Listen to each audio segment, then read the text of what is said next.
സംസ്ഥാനത്ത് അതിശക്തമായ മഴയ്ക്ക് സാധ്യത 5 വടക്കൻ ജില്ലകളിൽ ഓറഞ്ച് അലർട്ടാണ് ഇന്ന് പ്രഖ്യാപിച്ചത്. മറ്റ് ജില്ലകളിൽ യെല്ലോ അലർട്ടും നൽകിയിട്ടുണ്ട്. തൃശ്ശൂരിലെ പത്താഴക്കുണ്ട് പീച്ചി ഡാമുകളുടെ ഷട്ടറുകളും തുറന്നിട്ടുണ്ട്.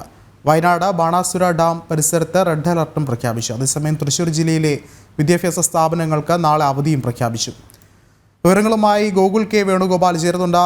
ഗോകുൽ, ഒരുപക്ഷെ വടക്കൻ കേരളത്തിലാണ് കൂടുതൽ മുന്നറിയിപ്പ് ഉണ്ടാകുന്നത്. കൂടുതലായിട്ടുള്ള മുന്നൊരുക്കങ്ങളും എങ്ങനെയാണ് ഇപ്പോൾ ആരംഭിച്ചിട്ടുള്ളത്?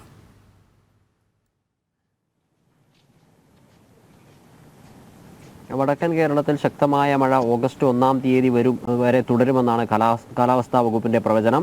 വടക്കൻ കേരളത്തിലെ 5 ജില്ലകളിൽ ഇന്ന് ഓറഞ്ച് അലർട്ടായിരുന്നു. രാവിലെ യെല്ലോ അലർട്ടായിരുന്നു. പിന്നീട് മഴ ശക്തമായതോടുകൂടി ഓറഞ്ച് അലർട്ട് പ്രഖ്യാപിച്ചു. അതിൽ തന്നെ കോഴിക്കോട്, മലപ്പുറം ജില്ലകളിൽ ശക്തമായ രീതിയിലാണ് മലയോര മേഖലകളിൽ ഉൾപ്പെടെയുള്ള സ്ഥലങ്ങളിൽ മഴ പെയ്തുകൊണ്ടിരിക്കുന്നത്.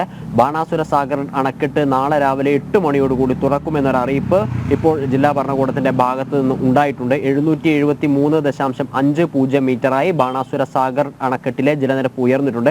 അതിനാൽ നാളെ രാവിലെ 8 മണിയോട് കൂടിയിട്ട് അവിടുത്തെ ഷട്ടറുകൾ തുറക്കുമെന്നൊരു അറിയിപ്പ് ജില്ലാ ഭരണകൂടത്തിന്റെ ഭാഗത്തു നിന്ന് ഉണ്ടായിട്ടുണ്ട്. അതുകൊണ്ട് തന്നെ ഇതിന്റെ സമീപ പ്രദേശങ്ങളിൽ താമസിക്കുന്ന ആളുകളോട് കൂടുതൽ ജാഗ്രത പുലർത്തണം എന്നൊരു അറിയിപ്പ് വന്നിട്ടുണ്ട്. കോഴിക്കോട് ജില്ലയിലെ വിവിധ മേഖലകളിലെ പുഴകൾ കരകവിഞ്ഞൊഴുകുകയാണ്. പുനൂർ പുഴ, ചാലിയാർ പുഴ തുടങ്ങിയ പുഴകളൊക്കെ കരകവിഞ്ഞ് ഒഴുകുന്നു. കോഴിക്കോട് ജില്ലയിൽ തന്നെ പല മേഖലകളിലും കനത്ത മഴയും കാറ്റും തുടർന്ന് വിവിധ മേഖലകളിൽ 7ഓളം വീടുകൾ തകർന്നിട്ടുണ്ട്. താമരശ്ശേരി മേഖലയിൽ കനത്ത കാറ്റിൽ 7ഓളം വീടുകൾ തകർന്നു. വയനാട്ടിൽ 7 കുടുംബങ്ങളെ മാറ്റി താമസിപ്പിക്കേണ്ട ഒരു സാഹചര്യം ഉണ്ടായിട്ടുണ്ട്.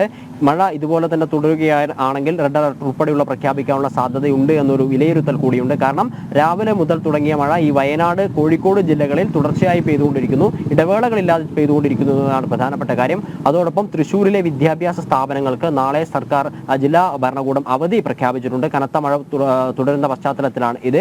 പീച്ചി ഡാമിന്റെ 4 ഷട്ടറുകൾ തുറന്നിരുന്നു. 7.5 സെന്റിമീറ്റർ ജലനിരപ്പ് 7.5 സെന്റിമീറ്റർ ഉയരത്തിൽ വെള്ളം തുറന്നു വിട്ടിട്ടുണ്ട്. അത് 15 സെന്റിമീറ്റർ വരെ തുറന്നു വിടാനുള്ള സാധ്യതയുണ്ട് എന്നും അവിടെ നിന്ന് പറയുന്നു. അതുകൊണ്ട് തന്നെ കരുവന്നൂർ പുഴയുടെ, അതായത് പീച്ചി ഡാമിന്റെ വൃഷ്ടിപ്രദേശങ്ങളിലുള്ള കരുവന്നൂർ പുഴയുടെ സമീപത്ത് താമസിക്കുന്ന ആളുകളുടെ ജാഗ്രത പുലർത്തണം എന്നൊരു നിർദ്ദേശം നൽകിയിട്ടുണ്ട്. അതോടെ കാസർഗോഡ്, കണ്ണൂർ, മലപ്പുറം ജില്ലകളിലും കനത്ത രീതിയിലുള്ള മഴ പെയ്യുന്നുണ്ട് എന്നുള്ളതാണ് പ്രധാനപ്പെട്ട കാര്യം. രാവിലെ തുടങ്ങിയ മഴ ഇതുവരെ മാറിയിട്ടില്ല. രാവിലെ ഈ ജില്ലകളിലൊക്കെ യെല്ലോ അലർട്ടായിരുന്നു. അത് ഓറഞ്ച് അലർട്ടായിട്ട് മാറിയിട്ടുണ്ട്. വയനാട്, തൃശ്ശൂർ, കോഴിക്കോട് ജില്ലകളിലാണ് ഇപ്പോൾ കനത്ത രീതിയിൽ മഴ പെയ്യുകയും അതുമായി ബന്ധപ്പെട്ട അപ്ഡേഷൻസ് ഉണ്ടാവുകയും ജാഗ്രതാ നിർദ്ദേശവും കൂടുതലായി പ്രഖ്യാപിക്കുകയും ചെയ്തിട്ടുള്ളത്. തീരദേശവാസികളോടും മത്സ്യബന്ധനത്തിന് പോകുന്ന ആളുകളോടുമൊക്കെ ജാഗ്രത പുലർത്തണമെന്ന ഒരു അറിയിപ്പ് ജില്ലാ ഭരണകൂടത്തിന്റെ ഭാഗത്തു നിന്ന് ഉണ്ടായിട്ടുണ്ട്. വിഷ്ണു, ഗോകുൽ, അതുപോലെ തന്നെ ഈ മണ്ണിടിച്ചിൽ പോലെയുള്ള അപകട സാധ്യതയുള്ള മേഖലകളിലുള്ള ആളുകൾക്കും കൃത്യമായൊരു ജാഗ്രത നിർദ്ദേശം ഇതിനോടകം തന്നെ നൽകിയിട്ടുണ്ടെന്ന് വേണ്ടേ കരുതാൻ? അതുമാത്രമല്ല, ഇത്തരം പ്രദേശങ്ങളിൽ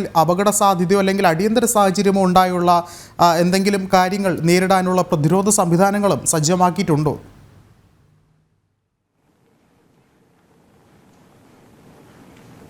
മഴയുമായി ബന്ധപ്പെട്ട ജാഗ്രതാ നിർദ്ദേശങ്ങൾ നൽകുന്നതിനപ്പുറത്തേക്ക് മറ്റ് നടപടികളിലേക്കൊന്നും ഒരു ജില്ലയിലും ഭരണകൂടങ്ങൾ എത്തിയിട്ടില്ല. നേരത്തെ നമ്മൾ സൂചിപ്പിച്ചതുപോലെ വയനാട് ബാണാസുര സാഗർ അണക്കെട്ടിന്റെ ഷട്ടർ നാളെ തുറക്കുന്നു. അപ്പോൾ അതിന്റെ സമീപവാസികളോട് ജാഗ്രതാ നിർദ്ദേശം നൽകിയിട്ടുണ്ട്. ഈ പറഞ്ഞതുപോലെ കഴിഞ്ഞ ദിവസങ്ങളിൽ കനത്ത മഴയിലും ചുഴലിക്കാറ്റിലും ഒക്കെ വലിയ രീതിയിലുള്ള നാശനഷ്ടങ്ങൾ ഉണ്ടായിട്ടുണ്ടെങ്കിലും അവിടെ മനുഷ്യർക്ക് അപകടം പറ്റുന്ന ഒരു സാഹചര്യമൊന്നും ഉണ്ടായിട്ടില്ല. ഇപ്പോൾ ഈ ജില്ലകളിലൊക്കെ 7 കുടുംബങ്ങളെയാണ് ഈ പറഞ്ഞതുപോലെ ദുരിതാശ്വാസ ക്യാമ്പുകളിലേക്ക് മാറ്റിയിട്ടുള്ളത്. അത് വയനാട് ജില്ലയിൽ മാത്രമാണ്. മണ്ണിടിച്ചിൽ, ഈ നാഷണൽ ഹൈവേയുടെ ഒക്കെ പ്രവർത്തനം നടക്കുന്നതുകൊണ്ട് തന്നെ മണ്ണിടിച്ചിലുള്ള സാധ്യതകളുണ്ട്. പക്ഷെ അതിനുവേണ്ട നിർദ്ദേശങ്ങളോ അല്ലെങ്കിൽ അത് ഇല്ലാതെ ആക്കാനുള്ള ഒരു മാർഗനിർദ്ദേശങ്ങളോ നടപടികളോ ഒന്നും അവരുടെ ഭാഗത്തുനിന്നും കൈക്കൊണ്ടിട്ടില്ല എന്നുള്ളത് പ്രധാനപ്പെട്ട കാര്യമാണ്. നേരത്തെ സൂചിപ്പിച്ചതുപോലെ പല മേഖലകളിലും ഉയർന്ന മൺതിട്ടയുടെ മുകളിലൊക്കെ വീടുകൾ നിലനിൽക്കുന്ന സാഹചര്യമുണ്ട്. പല തരത്തിലുള്ള വാർത്തകളും അതുമായി ബന്ധപ്പെട്ട് പുറത്തു വന്നിട്ടുമുണ്ട്.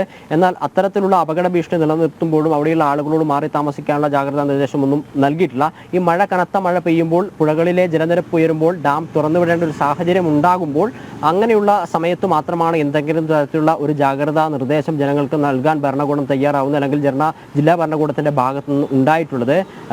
മറ്റ് ചില സംഭവങ്ങളെ നേരത്തെ നോക്കിക്കണ്ടുകൊണ്ട് എന്തെങ്കിലും തരത്തിലുള്ള തീരുമാനങ്ങൾ, നടപടികൾ കൈക്കൊള്ളാൻ ആവശ്യമായ കാര്യങ്ങളൊന്നും ജില്ലാ ഭരണകൂടത്തിന്റെ ഭാഗത്തു നിന്ന് ഉണ്ടാവുന്നില്ല, സർക്കാരിന്റെ ഭാഗത്തു നിന്ന് ഉണ്ടാവുന്നില്ല എന്നുള്ളതാണ് ഈ ഘട്ടത്തിൽ എടുത്തു പറയേണ്ട ഒരു കാര്യം.